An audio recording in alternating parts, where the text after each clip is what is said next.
Arthur Aidala is here, Fox News legal analyst, knows the Italian law well, actually has a law office in Milan. There's a lot of evidence here, it sounds like. Yeah, I mean, initially, he admitted to the police what he couldn't deny, that he was there, because his DNA is all over the place. But he denied what he couldn't admit. He couldn't say, yes, I killed her. So initially, he held it back. But now the reports are he actually has admitted to causing her death.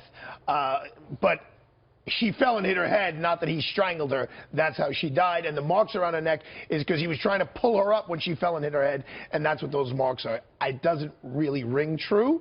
What does ring true is that the two of them went out, and alcohol was definitely involved, the prosecutor said. They're waiting for the toxicology report from Ashley to see if other drugs are involved. The prosecutor said in a public statement he believes there are. The word that was out there was cocaine. When you mix alcohol and cocaine, emotions rise, physical strength rises, and murders happen.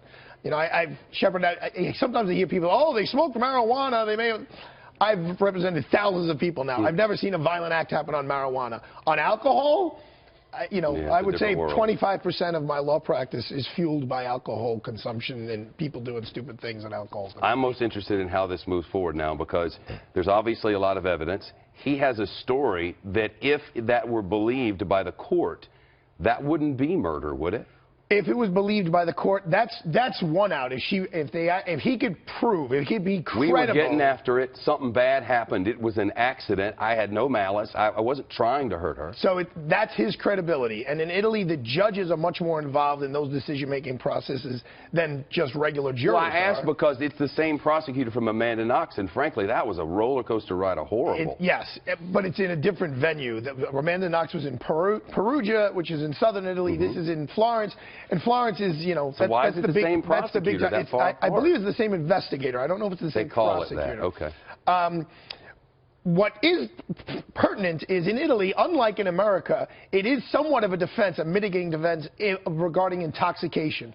So he could prove that based basically on her blood level, he says, look, we did the same thing. He was so whacked out that he couldn't form the requisite intent to kill her. There is mitigation, so maybe instead of him going to jail for 30 years, he would go to jail for 15 years.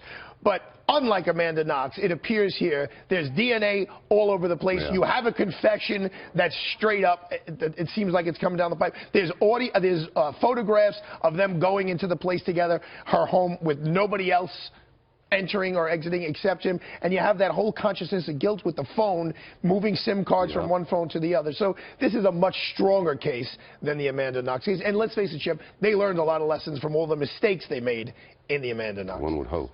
Arturo, nice to see you. Grazie.